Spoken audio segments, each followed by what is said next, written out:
kiram, bergurau dan bercanda saja tidak boleh. Berbohong, jadi bergurau dan bercanda saja tidak boleh bohong, apalagi dalam mengurus umat, bangsa dan negara. Jadi sekali lagi kita ingatkan berdasarkan dan bohong. Sekali lagi, jangan bohong. Sekali lagi, jangan bohong. Inilah wasiat yang ingin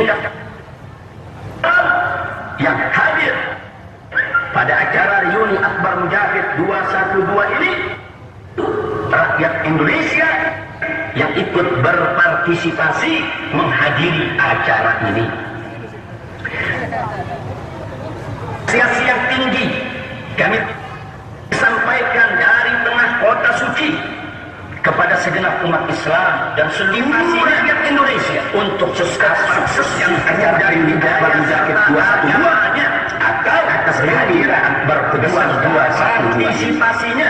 Berjuta terima kasih kami aturkan untuk semua Mujahid 212 ambil menanam saham kebaikan reuni Akbar 212 ini.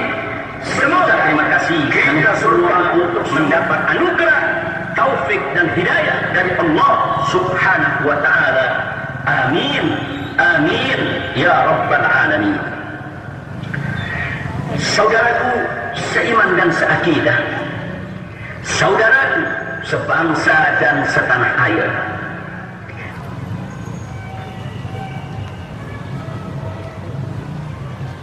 kembali khutbah Jumat 2 saya sampaikan pada aksi bela Islam 212 pada tanggal 2 Desember 2 tahun yang lalu, yaitu pada tahun 2016, yang berjudul Ayat Suci di atas Ayat Konstitusi. Sengaja khutbah tersebut diputar kembali oleh panitia reuni ini untuk mengingatkan kita semua bahwa aksi 212 lahir dari pertarungan ideologi. Pertarungan ideologi antara akidah tentang ayat suci di atas ayat konstitusi melawan propaganda tentang ayat konstitusi di atas ayat suci. Jadi dari aksi 212 yang pernah digelar pada tahun 2016, tidak lain dan tidak bukan aksi tersebut lahir dari pertarungan ideologi, yaitu pertarungan antara akidah dan propaganda. Ayat suci di atas ayat konstitusi adalah akidah yang tinggi lagi mulia, sedang kebalikannya ayat konstitusi di atas ayat suci adalah propaganda busuk dari kalangan. Nah, saudaraku seiman dan seakidah, saudaraku sebangsa dan setanah air, tanamkan dalam jiwa dan sanubarimu yang paling dalam bahwa ayat suci adalah wahyu ilahi yang maha tinggi dan wajib ditaati, sehingga tidak boleh direvisi apalagi diganti. Sedangkan konstitusi adalah produk akal insani yang wajib tunduk kepada ayat suci, karena ayat suci merupakan wahyu ilahi. Jadi selama ayat konstitusi seiring dan sejalan dengan ayat suci, maka wajib kita patuhi. Namun jika ayat konstitusi melanggar dan bertentangan dengan ayat suci, maka wajib ayat konstitusi tersebut diamandemen dan diperbaiki, direvisi dan diganti, diluruskan agar senafas dan senyawa dengan ayat suci yang merupakan wahyu ilahi.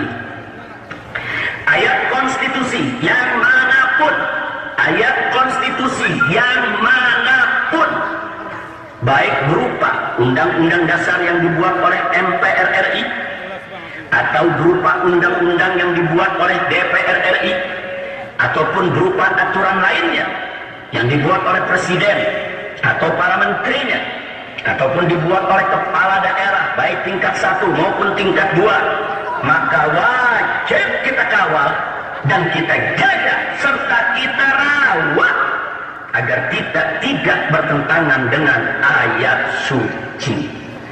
Insya Allah, kalau kita selalu mengawal, selalu menjaga dan merawat ayat-ayat konstitusi dengan rawatan yang benar, maka ayat konstitusi akan selalu seiring sejalan dengan ayat-ayat suci. Insya Allah. Dan menjamin kebebasan beragama bagi seluruh bangsa Indonesia tanpa paksaan.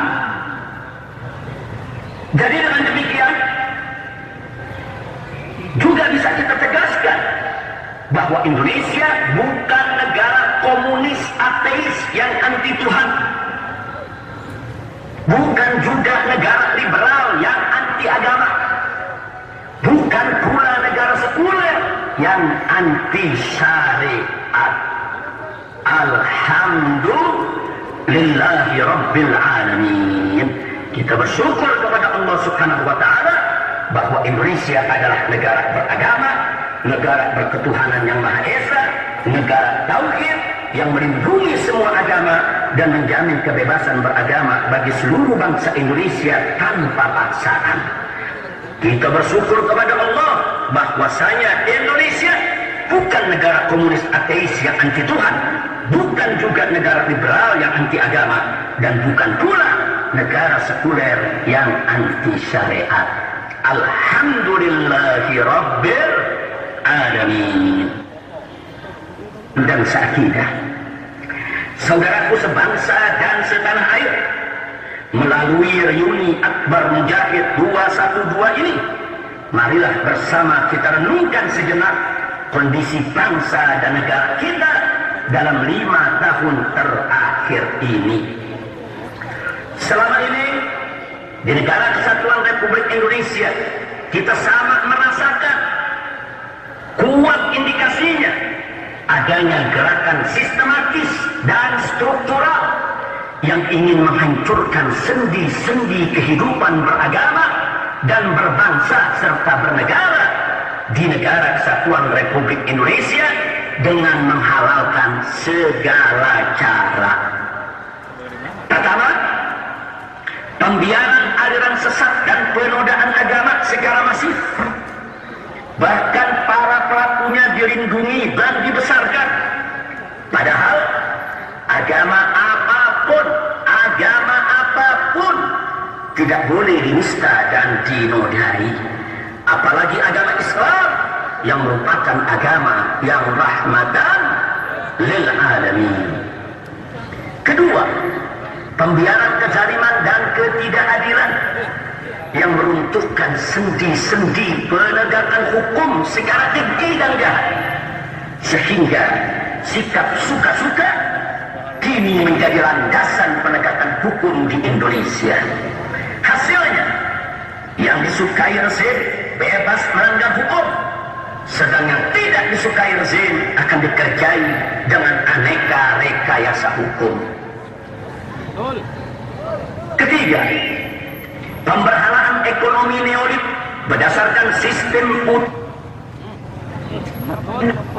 mengundang penjajah asing yang kejam dan ganas serta bengis, sehingga menghancurkan perekonomian rakyat jelata secara mengerikan.